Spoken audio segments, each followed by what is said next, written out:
Hallelujah.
Hallelujah.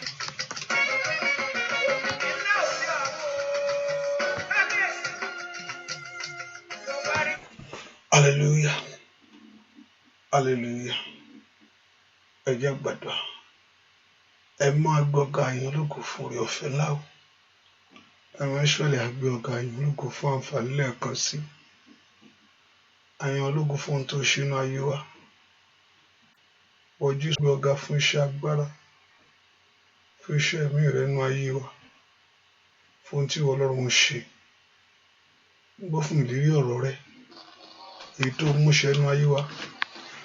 Gbọ́ fún ìlérí ọ̀rọ̀ rẹ nínú ayé ẹni kankan. Àná bàbá gbọpẹ́, Olúwa gbẹ́. Agbẹ́ fún ohun tí ìwọ Ọlọ́run sọ pé ó ṣe.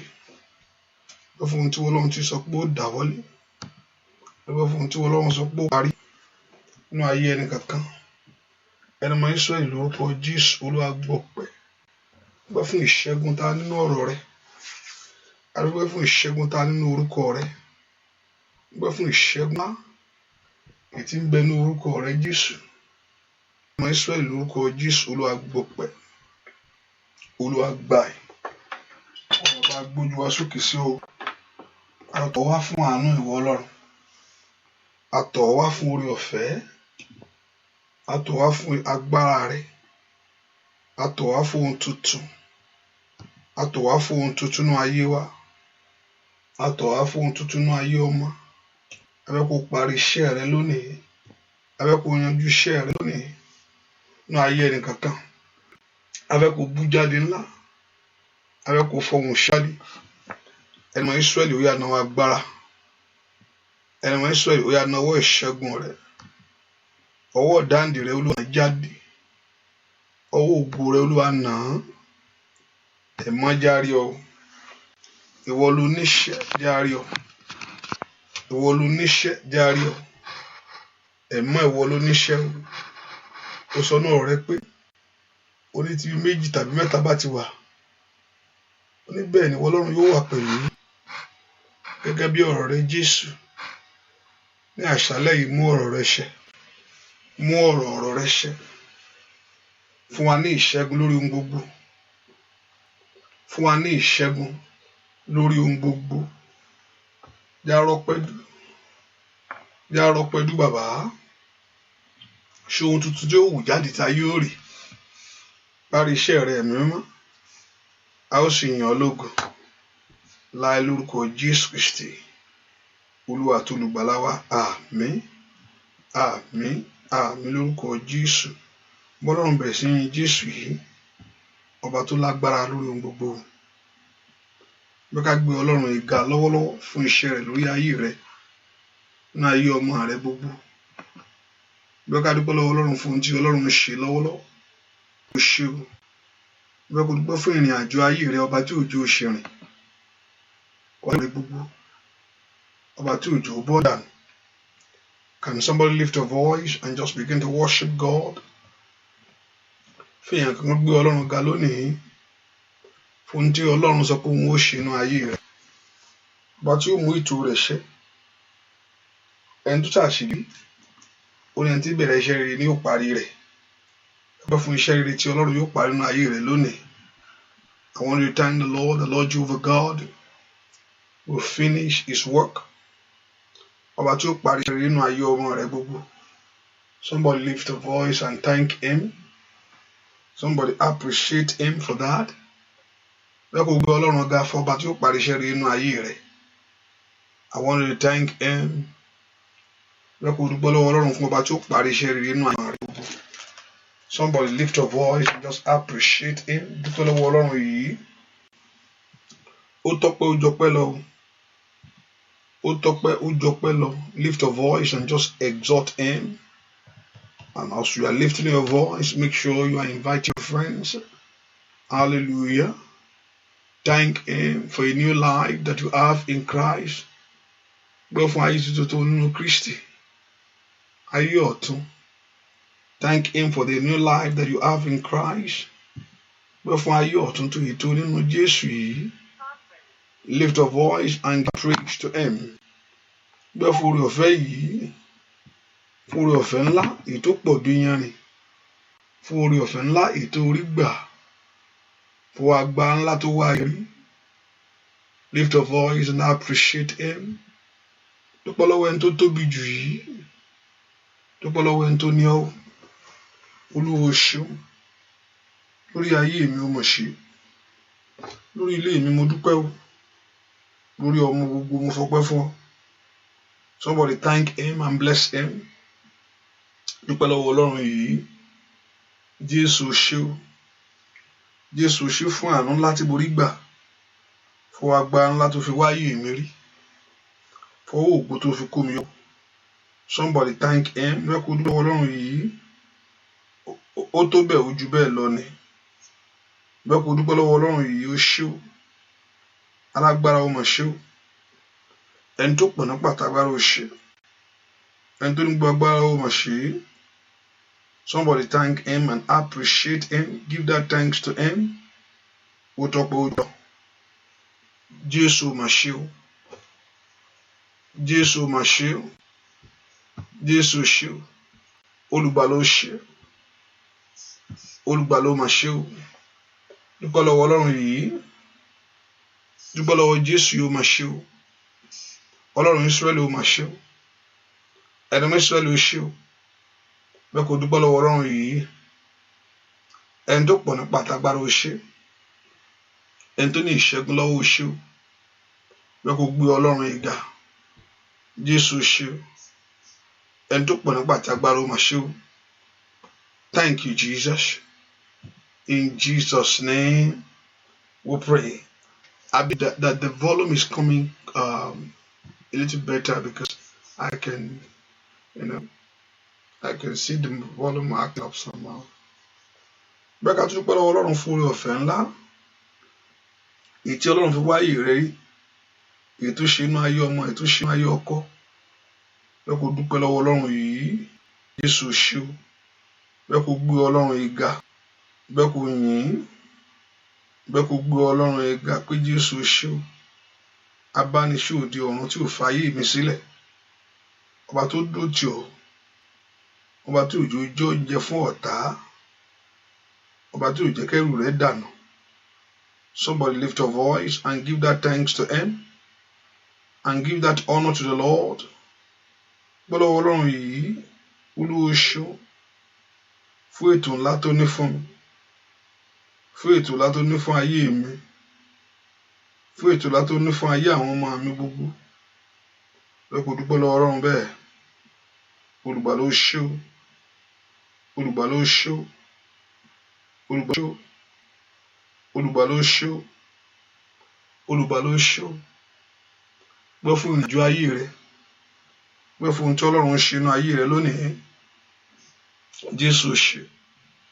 Mo yìn ọ́, mo yìn ọ́, mo gbéga. Mo yìn ọ́, mo gbé ọ̀gá, mo yìn ọ́, mo gbé ọ̀gá. I thank you, Lord.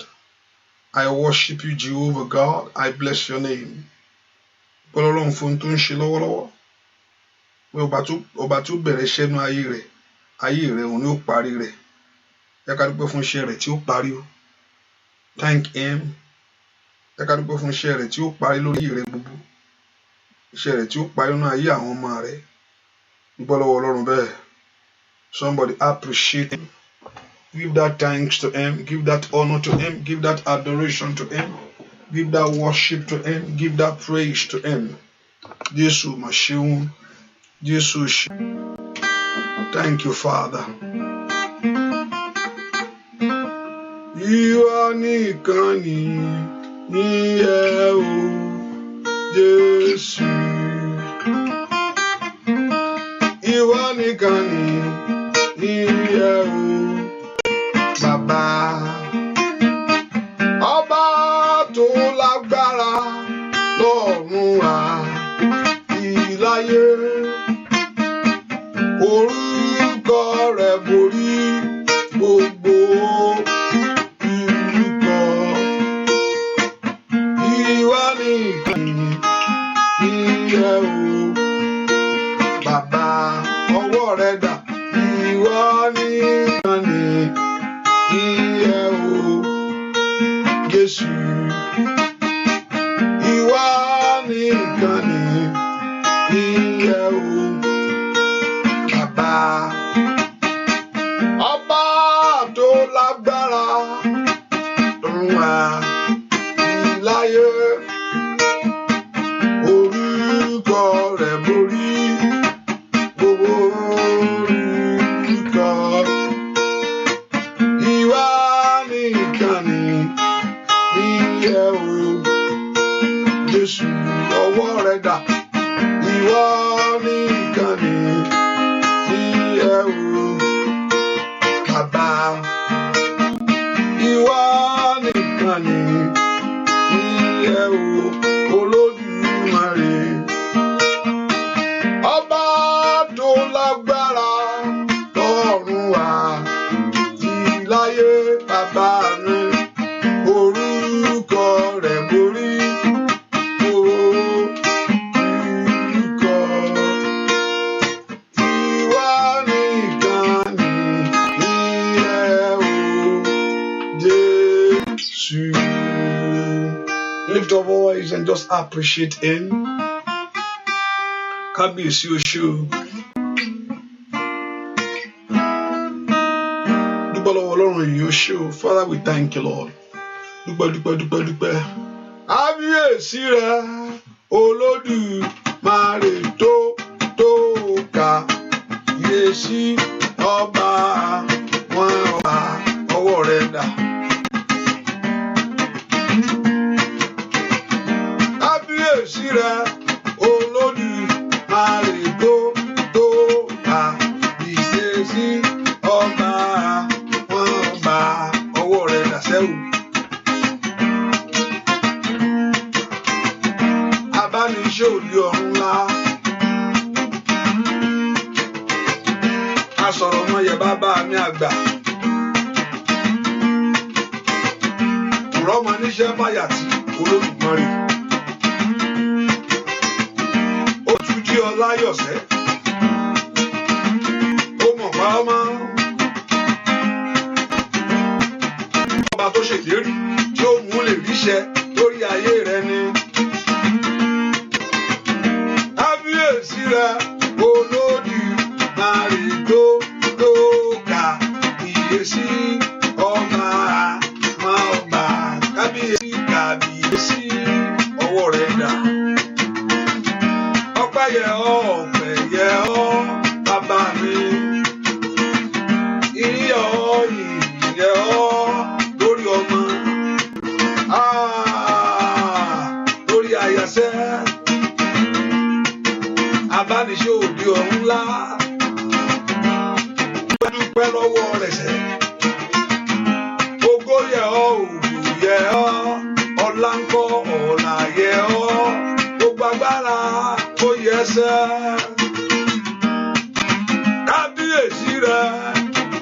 Olódùmarè tó tó bàbá kábíyèsí ọba àwọn ọba óyá fìyì fún torí ilé rẹ ni torí ọmọ rẹ ń kọ́ kábíyèsí rẹ Olódùmarè tó tó kábíyèsí ọba àwọn ọba alágbára gíga ò bàbá abániṣe òbí ọ̀hún ńlá kò ṣe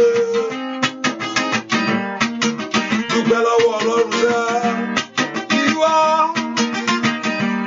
lọ́pẹ́yẹ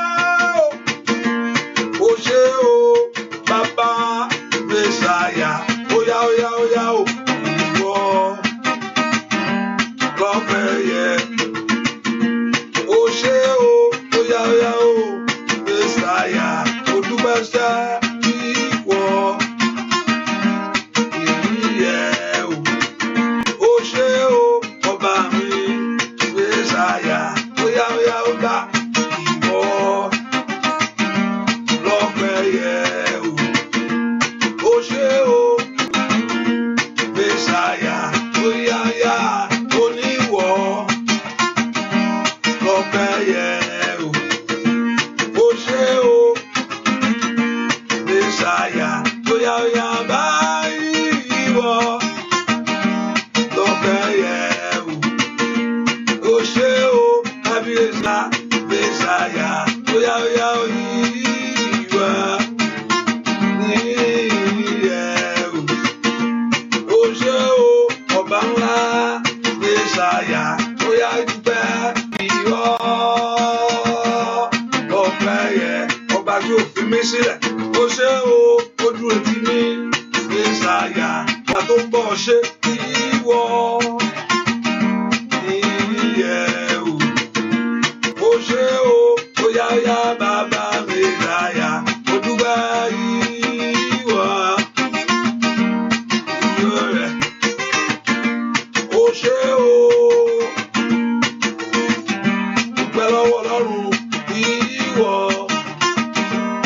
lọ́pẹ́yẹ o ṣe o Mèsáyà ó yàgbà ìwọ lọ́pẹ́yẹ o ṣe o Mèsáyà. Ọpẹ́ ò kì í pọ̀ jù lọ́rùn kó gbogbo ènìyàn dúpẹ́ lọ́wọ́ kó gbogbo ènìyàn ó tó bẹ̀ ojú bẹ́ẹ̀ lọ tí ẹ bá wo orí tí Ọlọ́run ṣe inú ayé rẹ̀ ìwàláàyè rẹ̀ gan ó tọ́pẹ́ pé tí ẹ̀mí bá wà ìrètí ń bẹ ìrètí sì wà fún ọ kò tí ì tán kò tí ì bàjẹ́ kò tí ì dàrú torí ìrètí ń bẹ fún ọ Jésù ṣe o dúpẹ́ lọ́wọ́ Ọlọ́run máa fi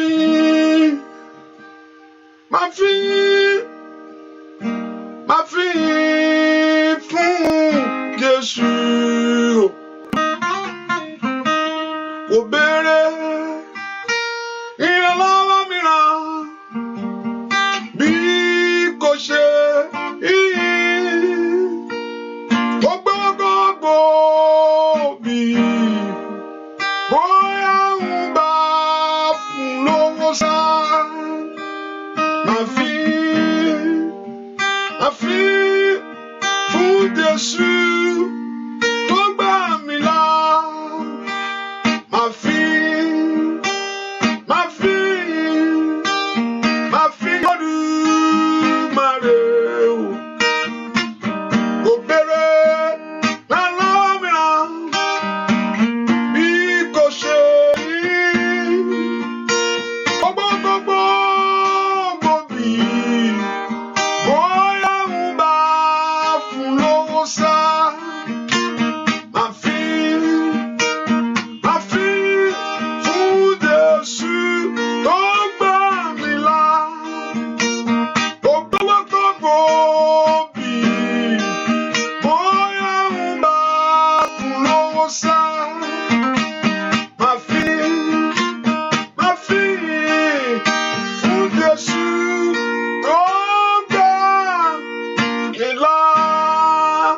Mo fẹ́ kó fi yìn fún owó òun ló fún ọ.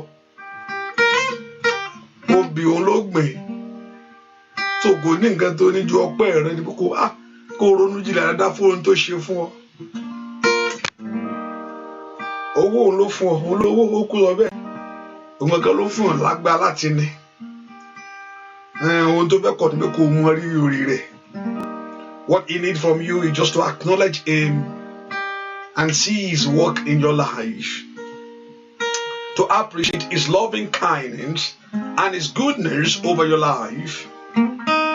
Jésù ò ṣe fún orílẹ̀ tó ṣe fún mi o. Gbọ́ àdúrà lórúkọ Jésù Kristi. Olúwa wá bẹ́ẹ̀ kó sọ fún Ọlọ́run gbogbo ẹ̀ṣẹ̀ mi gbogbo. Ẹni mọ Ísírẹ́lì ó yá dáríjì. Ọlọ́run mo mara mi o. Ọlọ́run mo acknowledge myself before you this morning. Ní àárọ̀ yìí mo mara mi gẹ́gẹ́ bí ẹlẹ́ṣẹ̀. Gbogbo ẹ̀ṣẹ̀ mi gbogbo. All my sin, oh God, gbogbo ẹ̀ṣẹ̀ ìran mi. Olúwa dáríjì. Ó ní ìdáríjì ń bẹ lọ́wọ́ Ọlọ́run kí a lè bẹ̀rù rẹ̀ ní. Ó ní ìdáríjì ń bẹ lọ́wọ́ Ọlọ́run yìí kí a lè bẹ̀rù rẹ̀. May God forgive our iniquity when we acknowledge ourselves before the Lord. Ọlọ́run mo mara mi ní àárọ̀ yìí. Olúwa mọ̀ pé ẹlẹ́ṣẹ̀ ni mí o.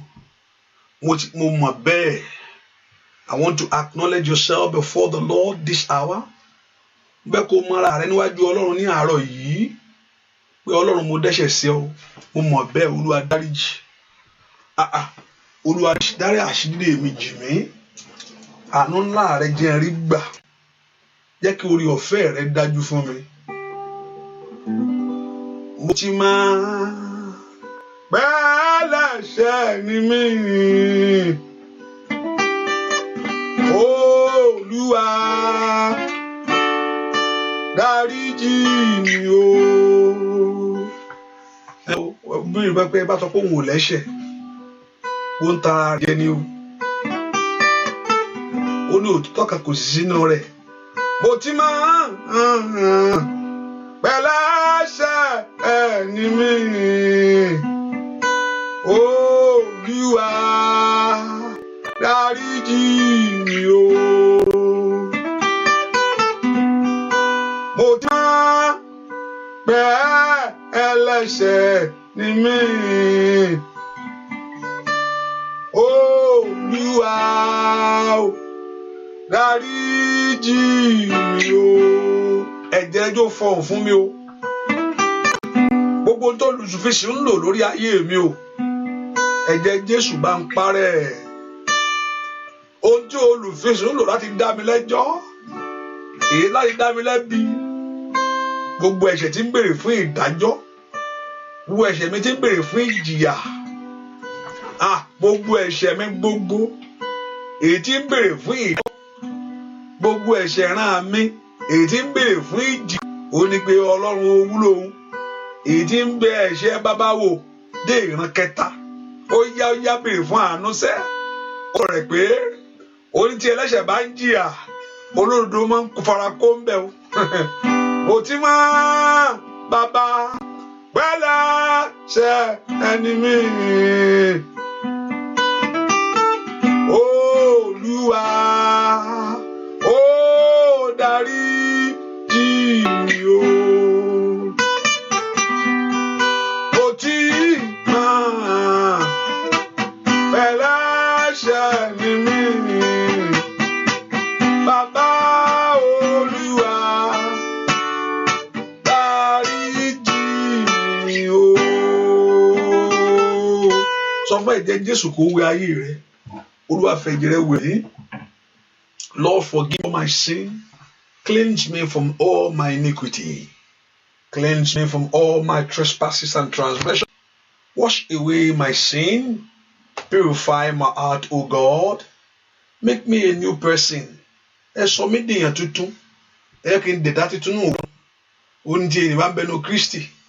Ó ní tí ẹ̀mí Ọlọ́run bá ẹ̀mí ìrẹ́jọ́ gbé nù mí. Ẹ̀mí ìrẹ́jọ́ di àyè nù mí sẹ́. And the Spirit of the living God to fill your heart, fill your mind. Ẹ̀mí Ọlọ́run máa bọ̀ nú ayé mi. Ó yá gbé mi wọ̀. Ẹ̀mí Ọlọ́run kúnnú ọkàn mi lónìí. Ask for the Spirit of God to come into your heart, into my heart, O God. Nínú ọkàn mi bàbá, into my heart, O God. Nínú ọkàn mi bàbá, come into my heart. Ẹ wọnú ọkàn mi wá, wọnú ọkàn mi bàbá, gbé mi wọ̀.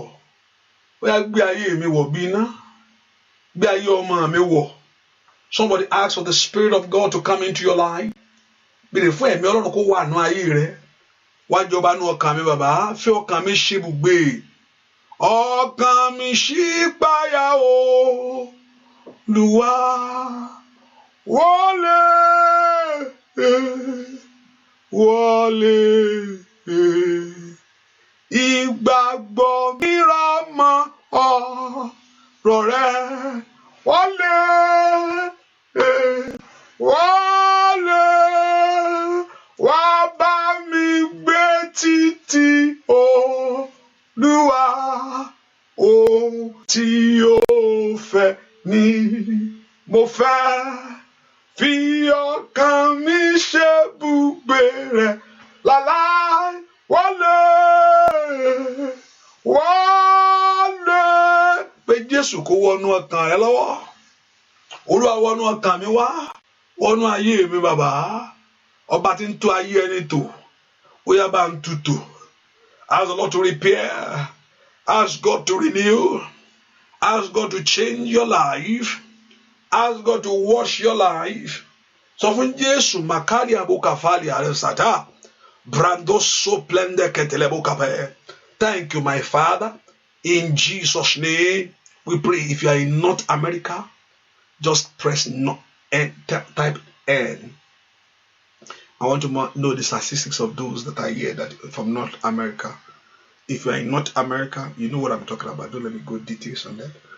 If you are in North America, if you live in North America, or you are not from Europe, if you are not in Europe, whether you are in Nigeria or something like that, you can just press. Don't worry, just press N. N. Just please, just do N. If you are in North America, just. Ẹ ká porúkọ Jésù. Olúwa ni wá gbà sórí ayé mi o. Ó wá gbà ńlá kó sọ̀kalẹ̀ wá. Ẹ porúkọ Jésù dáadáa bí tẹ́ wá sẹ́. Olúwa ni wá gbà rẹ sórí ayé mi sẹ́. Ó wá gbà ẹjọ́ sọ̀kalẹ̀ wá. Ó wá gbà ńlá torí ẹni òfin ní burú. Ó wá gbà torí ẹni òfin ní gbàbọ̀dì. Ẹ porúkọ Jésù dáadáa. Olúwa ni wá gbà ẹ sórí ayé mi o. Ó wá gbà ẹ kó sọ̀kalẹ̀ wá. Somebody, the power of God upon you right now. Before agba ńlá ló gbé rẹ wò. Ó agba ńlá tí ń torí ẹni ṣe.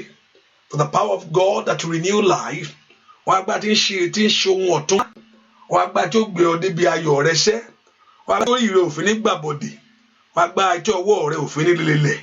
Ẹ porúkọ Jésù sẹ́. Olúwa ni agba ńlá sórí ayé mi. Agba ńlá gbé ayé mi wọ̀. Porúkọ Jésù. Olúwa sọ mí gbà láàárọ̀ yìí. Olúwa gbé ayé mi wọ̀. Kí ọwọ́ rẹ lè tó ń wá láyé. Kó o lè débẹ̀ so you can get there. Kó o lè ju ọ̀tá lọ. Kó o lè borí. Kó o lè yẹrí ọ̀tá. Ó yá. Olúwa gbé agbára ńlá mi. Ó agbára tí ó fún mi ní tèmi láyé. Ó agbára tí ó múnú mi dùn. Ó yá, ask for the power of God to come upon you. Ní orúkọ Jésù. Ayé agbára rẹ̀ yìí. Ó agbára ńlá kó máa bọ̀ wá. Ó agbára tí ń torí ẹni ṣe. Ó agbára tí ń gbà ayé ẹni. Somebody pray. Ask for the power of God. Ẹgbẹ́ ayé wọ̀ ní orúkọ Jésù. Ọgbà tó yí igi tó yí ire dànù kúrò orí bí ní orúkọ Jésù. Ọwọ́ agbára tó rí ire òfin ní gbàbọ̀dì. Andali apáru ṣáìdà. Yeketelibo kò pọ̀rọ̀ ṣẹ̀tẹ̀lá o. Orúkọ Jésù dáadáa. Ọwọ́ agbára tó ṣe tiẹ̀ fún ọ. Ọwọ́ agbára tó rẹ̀ dùn. Orúkọ Jésù. Somebody pray for that power. Gbè fún agbára ńlá ni. Ọwọ́ agbára ńlá. Ó yá. Ọwọ́ agbára ńlá. Ọwọ́ agbára tó fún ọ ń tì ọ. Ó yá. Fún agbára. Olúwa gbé agbára ńlá wọ̀ mí. Ayé mi gba agbára. Orúkọ Jésù. Ìpín mi gbà á. Ọwọ́ mi kàn án. Ó yá. Orúkọ Jésù. Olúwa sọ mí lágbára. Olúwa sọ ọmọ mi lágbára. Agbára tó rí mi ò fi ní gbàbọ̀dè. Agbára mi ò fi ní burú láyé. Ní orúkọ Jésù. Ó yá sọ mí lágbára lónìí. Ẹ gbé agbára ńlá wọ̀ mí. Ẹ kún mi fún agbára. Ẹ kún ayé mi fún agbára. Ẹ gbé ayé ọmọ mi wọ̀. Ẹ gbé iṣẹ́ mi wọ̀. Orúkọ Jésù dáadáa. Ẹ gbé mi wọ̀. Gbọ́ àdúrà lórúkọ Jésù Kristi. Olúwa wa. Ẹ porúkọ Jésù. àní Olúwa wọ̀ mí lágbára ńlá, agbára tí bí ọ̀tá ò kí ń bá, agbára tí ẹgbẹ́ ológun, agbára tí èpè ayé ò kí ń ràn, agbára tó rí ẹ òfin ní gbàgbé, agbára tó ò ní fi ní báyẹn kú. Ẹ pe orúkọ Jésù dáadáa. Somebody ask the Lord to empower your life. Ẹ gbé agbára ńlá wọ̀ mí, ẹ̀yin ogun ọ̀run ẹ gbé mi wọ̀, ẹ gbé ayé mi wọ̀, orúkọ Jésù. Ẹ gbé ayé ọmọ mi wọ̀, ayé mi gba agbára. Jésù Mọ̀dínà pé kí èèyàn lọ bèrè fún agbára ńlá. Ẹ jókòó sí Jerusalem o, until you receive the power. Ẹ lọ jókòó bẹ̀.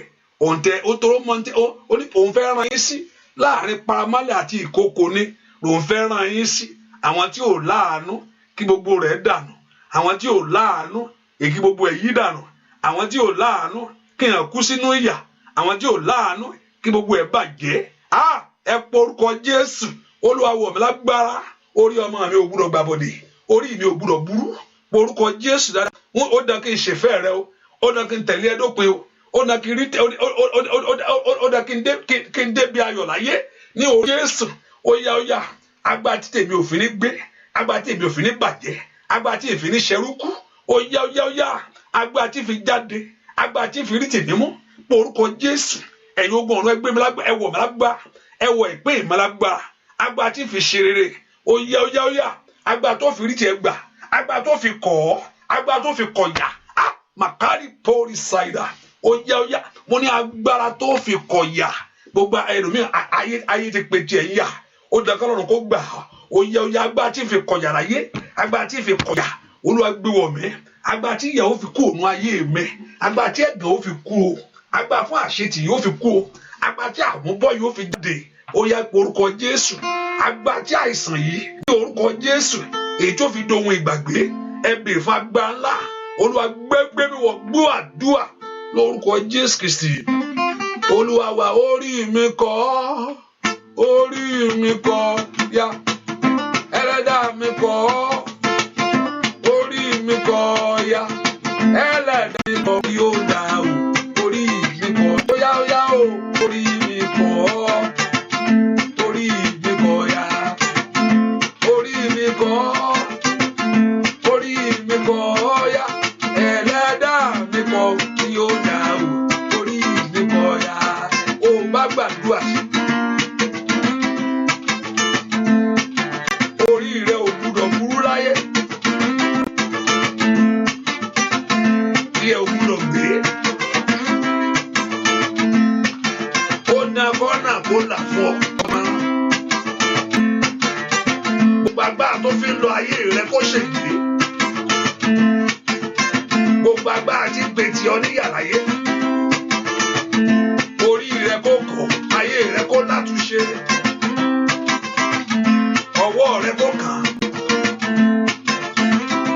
Orí mi kọ̀ ọ́, orí mi kọ̀ ya, orí mi kọ̀, orí mi gẹ̀gàn, ẹlẹ́dàá mi kọ̀ ya o, orí mi kọ̀ ya, ó yá orí mi kọ̀, orí mi kọ̀ ya, orí mi kọ̀, orí mi kọ̀ ya, ẹlẹ́dàá mi kọ̀ tí ó dá o, orí mi kọ̀ ya, ẹlẹ́dàá mi kọ̀ tí ó dá o, orí mi kọ̀, ó yá ẹlẹ́dàá mi kọ̀ tí ó dá o, ó di dandan kó kọ̀, ẹlẹ́dàá mi kọ̀ tí ó dá sẹ́, orí mi kọ̀, ó yá ẹlẹ́dàá, ó mà kátàkátà ikú ọkọ, ẹlẹ́dàá mi kọ̀ tí ó dá o, orí mi kọ̀ ya, ẹlẹ́dàá mi kọ̀ tí ó dá o, ó dáná láyé.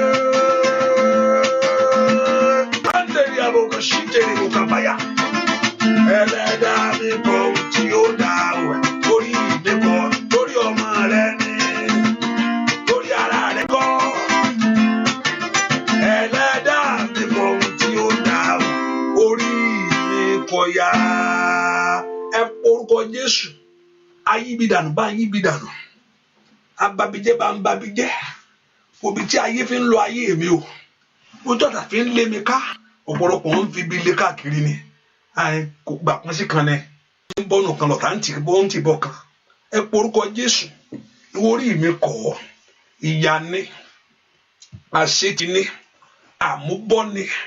ẹ̀gàn ní gbèsè ní orí mi kọ́ gbogbo agbára fìyà jayé ẹni gbogbo agbára dójútì ẹni gbogbo agbára fi ẹ̀gàn jayé ẹni ẹ pọ orúkọ Jésù bí tẹ́ wà ní ẹ sọ fún Jésù mẹkálí abakó sálí kápá orí mi kọ́ eléyìí o orúkọ Jésù orí mi ò gbúdọ̀ gbàbọ̀dẹ̀ orí mi ò gbúdọ̀ burú ikú àìtọ́jú ò gbúdọ̀ jẹ́ tèmi níbo ló wà màmá orúkọ Jésù bí tó wà sẹ́ orí mi kọ́ ìyà ayé mi kọ́ ẹlẹ́dàá mi kan tí ò da ẹ pọ orúkọ Jésù bí tó wà ní mayira baku ṣẹkẹtẹlẹbọ masandalebo ko parasa libero sentelebo orí mi kọ́ ìyà láàrin ọmọ ìyá orí mi kọ́ láàrin ẹbí orí mi kọ́ láàrin ẹgbẹ́ orí mi kọ́ ẹ sọ fún Jésù lọ́wọ́ orí mi kọ́ ìyà ẹ bá ń yí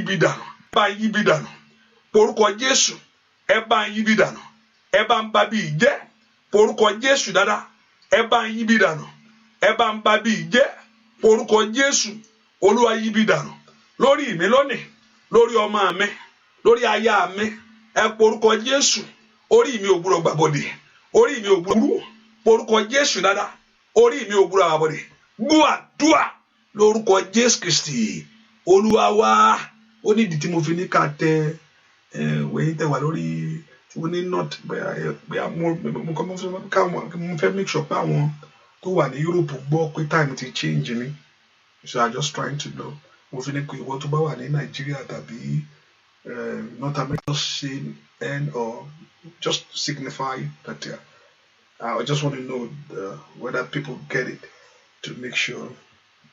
And also today is 30, and also you share it, you know what I Praise the Lord. And the intention, and God bless you. And also for those on the showers of blessing, please say amen. Let me make sure everything is right. And the showers of blessing and make sure everything is right. Just say amen. And I believe you can hear me clearly because the volume is not really coming out good. Praise the Lord. I believe the volume is coming out because in that time that I realized that it's just mumbling. Hallelujah. Praise the Lord. Okay. I got porúkọ Olúwa dìde fún ìrànlọ́wọ́ mi. Olúwa fún ìrànlọ́wọ́ ayé. Ẹ jẹ́ n ráàánú gbà. Lẹ́kọ̀ọ́ porúkọ Jésù dáadáa. Olúwa dìde fún ìṣẹ́gun mi. Ẹ jẹ́ n ráàánú gbà. Ojú ò gbọdọ̀ tì mí o. Ayé ò gbọdọ̀ gbèrè pé ìwọ dà bàbá. Lẹ́kọ̀ọ́ porúkọ Jésù dáadáa. Ó yẹ dẹ fún àṣepé ayé mi ní oṣù yìí. Ẹ dẹ fún àṣeyọrí ayé mi. Ìyà ò gbọdọ̀ jẹ mí. Ẹ yọ mí lọ́wọ́ agbára tí ń bá ayé mi jà. Ẹ gbà mí lọ́wọ́ agbára tí ń lé ayé ẹni ká. Ẹ gbà mí lọ́wọ́ ogun tí ò fẹ́ ṣẹ́ yìí. Ogun tó lóun ò fẹ́ lọ. Ogun tó lóun ti ráyè inú ayé ẹ. Ní ogun tó lóun ti rápálá wọlé. Ẹ porúkọ Jésù. Ogun májẹ̀mú. Ogun ẹ̀jẹ̀. Ogun àbínibí. Ogun ìbẹ̀rẹ̀ pẹ̀pẹ̀. Ogun apèsè inú ayé ẹni. Ó yá porúkọ Jésù sẹ́. Olúwa gbà mí. Ó yá porúkọ Jésù. Ẹ dé fún ìrànlọ́wọ́ mi. Orí mi kọ̀yà lónìí. Ìyàtáyé fi ń lọ ọ́. Ẹ porúkọ Jésù. Orí mi kọ̀yà lónìí. Ìyàtáyé fi ń pe tiẹ̀. Orí mi lónìí. Ní orúkọ Jésù. Àní gbàdúrà. Let your life begin to reject it. Let your life begin to refuse it. In the name of Jesus. Let your rise up this hour. Kí ayé rẹ kó dìde. Ó yá orúkọ Jésù. Kí ayé rẹ kó dìde. Màkàrí àbò síta yaba. Kí ayé rẹ kó dìde. Ní orúkọ Jésù. Kó kọ̀yà lórí ọmọ. Kó kọ̀yà lórí ọkọ. Ayé mi dìde kọ̀yà lónìí. Ní orúkọ Jésù. Ìyàtáyé fi ń lọ ayé rẹ. Ẹ pọ orúkọ Jésù. Orí mi kọ̀yà. Orí mi kọ̀yà. Orí mi kọ̀yà. Ìyà níṣẹ́ yìí o. Ìyà ìrọ́mọ yìí o. Àìrọ́kọ yìí o. Àìrówó ná yìí o. Àìróore mú yìí o. Àìláṣeyọrí ohun rere o. Àparí ohun rere o. Ẹ pọ orúkọ Jésù. Bó ló wà màmá. Ìyàkárí àbò sáírà. Orí mi kọ̀yà. Orí mi kọ̀yà. Ọlọ́run bá mi kọ̀ o. Olúwa kọ̀yà fún mi lónìí o. Jábèsì kọ̀ tiẹ̀. Ní orúkọ Jésù. Olóhùn fẹ́ rí ìbànújẹ́ má. Olóhùn fẹ́ jọmọ ìbànújẹ́ má. Ọlọ́run sì gbọ́. Orí mi kọ̀yà. Ní orúkọ Jésù. Ó yá pọ orúkọ Jésù lára mi tó wà. ẹ gbàdúà orí mi kó yá dúà lórúkọ Jésù Kristi Olúwa wa jẹ́ wà lè rò pé ó ní ìdàdúà báyìí nígbà tí 200,000 èèyàn ò tí kú 100,000 èèyàn ò tí kú o èèyàn tó sì san ló kú 2,400 ni wọ́n sọ pé ó kú ó sì kú báyìí tí president orílẹ̀-èdè dẹ̀ sọ pé tí 100,000 bá kú àwọn try ni ní o mọ̀ pé ó dẹ́ kó kéèyàn képe Ọlọ́run kó gbá Ọlọ́run mú tí president ìlú ò bá lè garanti ó dá ká gbàdúrà àwọn ọmọ Ọlọ́run o ká sọ pé ó ti gbọdọ̀ rí bẹ́ẹ̀ ó ní ó dá ká képe Ọlọ́run lórí ọ̀rọ̀ yìí 100 ò gbọdọ̀ kú náà 100 ò tí kú already o kò tí 100 ò tí kú ṣùgbọ́n kí president orílẹ̀-èdè máa sọ pé tí 100 bá kú àwọn try ni àwọn wọ́n á fẹ́ kú àwọn olúwa fẹ́ kú òun bóun ṣe rò kò kárẹ̀ ẹ̀ mọ́ o kò kárẹ̀ ẹ̀ mọ́ 100 tó fẹ́ kú o kò kárẹ̀ ẹ̀ mọ́ o sọ pé 100 bá kú o àwọn try ni ìdájọ́ kó gbá Ọlọ́run mú ní ìsìnkú Ọlọ́run àná àwọn onígbàgbọ́ ó lè ká pé ó tì kò gbọdọ̀ rí bẹ́ẹ̀ Ọlọ́run tá a ní ó dẹ kó dáwọ́ ibi ẹ dúró láàrin pé ẹ̀yàn 100 ò tí kú 100 á sì kú ẹ̀rìpó lágbára gan ẹ̀rìpó le wọ́n mọ ẹ̀fì bí roughly 100 yóò gbé yóò yọ plọ́gì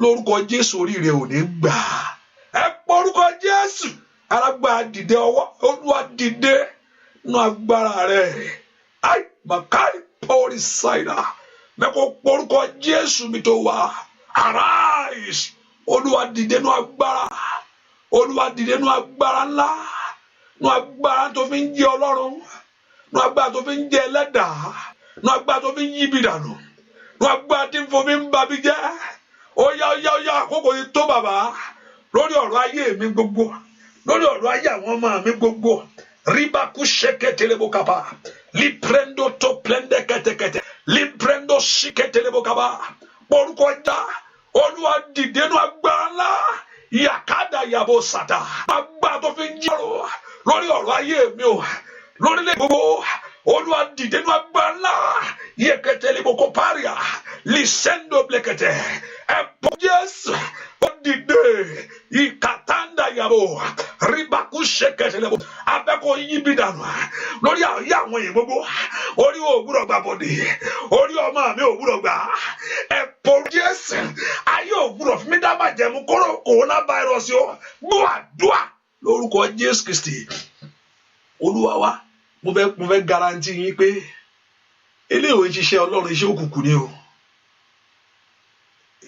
bẹ́ẹ̀ ni eléyìí ń ṣiṣẹ́ Ọlọ́run ò kì í pààyàn bẹ́ẹ̀ yẹn ẹ̀fọ́ Ọlọ́run ló ń ṣe ẹni tó bá sọ pé Ọlọ́run ṣe èmi garanti pé kò ń ṣe Ọlọ́run ló ń ṣiṣẹ́ ẹ̀mí èṣù ló ń ṣiṣẹ́ John chapter 10 verse 10 ó sọ nípa iṣẹ́ èṣù ọ̀pọ̀lọpọ̀ ti lérò pé nínú ọdún marriage bala máa gbé ọkọ mi sórí ọ̀tá ni marriage ń bo báyìí nísìn marry oṣù Ọlọ́run sì lè fún wa ní ìyanu I know that ọ̀pọ̀lọpọ̀ pé ẹnu iṣẹ́ ó bá very feel yẹ kí n ṣe ìrìṣẹ́ kan kí n fẹ́ graduate nísìn wọ́n gbà wájú ni pé graduation kankan ò síbi kankan hallelujah àpé kò jẹ́ pé ikú nìkan ó tún dá many things dúró ní iṣẹ́ èṣù ni iṣẹ́ èṣù rèé ẹ porúkọ Jésù Olúwa dìde nínú agbára ńlá àní bá gbogbo iṣẹ́ èṣù jẹ́ lórí ayé mi Olúwa dìde nínú agbára Olúwa bá gbogbo iṣẹ́ ọ̀tá nínú ayé mi nínú ìran mi Lord destroy every satanic work to Olúwa bá gbogbo iṣẹ́ bó Sátánì ti ń ṣiṣẹ́ bó Sátánì ti ń ṣiṣẹ́ ẹ porúkọ Jésù gbogbo bí Sátánì ti ń ṣiṣẹ́ Olúwa yí dànù Olúwa yí dànù porúkọ Jésù Olúwa sọdásán Olúwa bàjẹ́ gbogbo Sátánì ti gbèrò màkìrà bàkú sàtàlàbà porúkọ Jésù dáadáa bá gbogbo ṣéèṣù jẹ́ lórí ayé àwọn ọmọ mi ṣèbó sọ pé ní ìdí èyí ni ọmọ Ọlọ́run ṣe fà láti bá gbogbo ṣéèṣù jẹ́ ọmọ farahàn báyìí o ọmọ Ọlọ́run farahàn báyìí o ẹ porúkọ Jésù ọmọ Ọlọ́run farahàn báyìí iṣẹ́ kan ìwọ Jésù lórí ọ̀rọ̀ mi iṣẹ́ kan ìwọ Jésù lórí ayé àwọn ọmọ mi iṣẹ́ kan ìwọ Jésù lórí ìrìn àjò mi iṣẹ́ kan ìwọ Jésù iṣẹ́ tó ṣe kàn ọ́ iṣẹ́ tó ṣe kàn ọ́ ó ní ìdílé yìí ní ọmọ Ọlọ́run ṣe farahàn láti bá gbogbo iṣẹ́ èṣù jẹ́ ọmọ Ọlọ́run lanu kó gbàdúrà iṣẹ́ kan ọ́ ẹ̀mí mímọ́ o iṣẹ́ kan ọ́ lórí ayé mi o iṣẹ́ tó wá ṣe ó kàn lórí ọ̀rọ̀ mi your work oh God your work oh God mekaliaba sandaya liperushiketelebo your work God somebody pray your work oh God somebody lift a voice to him the work of him the work of the Lord the work of Jesus ó ní ìdí ní ọmọ Ọlọ́run ṣe fara láti bá ṣe èṣù jẹ́ gbogbo iṣẹ́ èṣù jẹ́ lórí ayé mi o ó yá bàjẹ́ gbogbo iṣẹ́ èṣù lórí ayé àwọn ọmọ mi ó yá bàjẹ́ dúà lórúkọ Jésù Kristi Olúwa wa ẹ porúkọ Olúwa dáwọ́ ogun dúró Olúwa dáwọ́ ọ̀tẹ̀ dúró lórí ọ̀rọ̀ mi ó ní dàdúà gbà tó president orílẹ̀-èdè bá wò sùn fún ara rẹ̀ pé tó wọ àwọn èèyàn tó wà ń bẹ̀ ta ló wá fẹ́ lọ sọ̀rọ̀ ọmọ rẹ̀ mọ́ and he's not joking it's not like ó kàn ń sọ is what the wọ́n wò ní ó likely tí ó bá gbà tó ń ṣe adìyẹ gan wà pìtì rẹ̀ hallelujah adìyẹ gan tó wà ní adìyẹ bẹ́ẹ̀ yóò kù èèyàn ká pìtì adìyẹ pé àbá adìyẹ mọ̀ pọ̀ tó kù tọ́kílẹ̀sì èèyàn pé àwọn wọ́n wò ó ẹ porúkọ Jésù Olúwa dìde dáwọ́ iṣẹ́ òkùnkùn dúró lórí ìmẹ lórí àgbáyé lórí ìmẹ lórílẹ̀-èdè lórúkọ Olúwa dá dúró Olúwa dá gbogbo iṣẹ́ òkùnkùn dúró gbogbo ọwọ́ iṣẹ́ òkùnkùn lórí ọ̀rọ̀ mi gbogbo iṣẹ́ òkùnkùn tí ò fẹ́ kí inú mi dùn gbogbo iṣẹ́ òkùnkùn tí ò fẹ́ kí n láyọ̀ ohun rere gbogbo iṣẹ́ òkùnkùn tí ò fẹ́ kí n mú ayọ̀ wá tí ò fẹ́ kó wá ayọ̀ ṣẹlẹ̀ ohun tó ń ṣẹlẹ̀ Sátánì ni o torí ó mú ẹ̀rù lọ́wọ́ tọ́lọ́mù bá fẹ́ bẹ́ẹ̀ sọ̀rọ̀ wá ní Ọlọ́run sọ pé fear not ó jẹ́ Ọlọ́run ó sọ fún ọ nìyẹn tọ́lọ́mù bá fẹ́ báyọ̀ sọ ohun tó bá ti mú ẹ̀rù dání kò ń ṣe ti Ọlọ́run ẹ sanitize ọwọ́ yín ẹ sanitize gbogbo rẹ̀ ẹnìkan ò gbúdọ̀ wúkọ́ ẹ̀ẹ̀mejì lẹ́wù lẹ́ẹ̀mejì pẹ̀lú ojú kan hallelujah ẹ sùn sílé ẹ má jáde o ẹ má lọ bí kankan o ṣọ́ọ̀ṣì ò ṣeé lọ mọ́ kí ni ń jẹ́ bẹ́ẹ̀ ẹ jókòó lé Ọlọ́run ló máa ṣe kan tó máa ní pé kẹ́ má lọ ẹ porúkọ Jésù ìwọ ti lérò pé inú ọdún yìí gangan ẹ tó ti rò pé ó dára kí mo fẹ́ travel kẹ̀kẹ́ ní ń jẹ́ bẹ́ẹ̀ plane wo ló fẹ́ gbé ọ visa wo ló fẹ́ issue visa fún ọ ó sọ pé inú ọdún yìí gangan ó fẹ́ bímọ yìí kàpárù ṣàdá ẹ dáwọ́ iṣẹ́ òkùnkùn dúró Ọlọ́run farahàn ó yá bà gbogbo iṣẹ́ òkùnkùn jẹ́ lórí ọ̀rọ̀ ayé mi o ó yẹ yí dànù ẹ yí bi dànù orí mi ò gbúdọ̀ gbàbọ̀dẹ̀ orúkọ Jésù màkàlì abakaba orí rẹ ò gbúdọ̀ kó ní orúkọ Jésù orí ọmọ rẹ ò gbúdọ̀ gbà ó yá ní màmá níbo ló wà sẹ́ ní orúkọ Jésù ò gbúdọ̀ sí ń bẹ̀ Olúwa dáwọ́ kò ń ṣèwọ nìkan Olúwa dáwọ́ iṣẹ́ òkùnkùn dúró ẹ porúkọ Jésù níbi tẹ́ ẹ wà ní Olúwa bá gbó jẹ́ Ọlọ́run farahàn o Ọlọ́run farahàn iṣẹ́ kan o Jésù iṣẹ́ kan o Sátánì ti ṣe tó iṣẹ́ kan o lórí ọ̀rọ̀ mi ní orúkọ Jésù Sátánì ti ṣe tó ó yá ní olè mi ó ṣe tó ní orúkọ Jésù gbúàdúà lórúkọ Jésù Kristi Olúwa wa tí láyé break I can see the Facebook and YouTube is breaking up. Whether you can try Akoko Ayomi Radio or Showers of Blessing. If you are on Showers of Blessing, whether your own line is okay. I don't know why the internet is doing that. Hallelujah. On Showers of Blessing, if you are okay, if it's not breaking up, you can join through Showers of Blessing or go to Akoko Ayomi, or you can join through the phone line if the YouTube and Jésù máa bọ̀ sọ̀kalẹ̀ wá nínú agbára rẹ̀ kó wá ṣe ìyanu óyá bàbá sọ̀kalẹ̀ wá nínú agbára rẹ̀ óyá kó wá ìyanu Jésù máa bọ̀ kalẹ̀ wá nínú agbára bàbá kò bóyá orúkọ Jésù. Lọ kalẹ̀ wá nínú agbára bàbá na ṣíkà dada óyá sọ kalẹ̀ wá nínú agbára kò yá àrètí bàbá lọ kalẹ̀ wá nínú agbára óyá. Jésù máa bọ̀ bá kalẹ̀ wá nínú agbára óyá. Àrètí ò sọ kalẹ̀ wá nínú agbára rẹ̀ o. Dídàdàdàdà. Kalẹ̀ wá nínú agbára rẹ̀ bàbá. Jésù máa bọ̀ bá kalẹ̀ wá nínú agbára rẹ̀. Ó wá ṣe ìyanu. Jésù máa bọ̀ bá kalẹ̀ wá nínú agbára rẹ̀. Ó wá ṣe ìyanu. Ẹ̀pọ̀ Olúwa sọ̀kalẹ̀ agbára rẹ̀. Ìwọ ló farahàn lórí ayé mi o.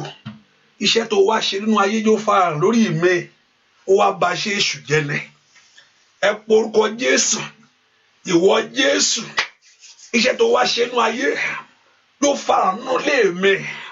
Let it manifest in my life. Ẹ pe Jésù dáadáa. Ìwọ Jésù. Iṣẹ́ tó wá ṣe nínú ayé. Àrùsẹ̀kẹ̀tò làbàkúṣẹ̀kẹ̀lẹ̀bọ̀.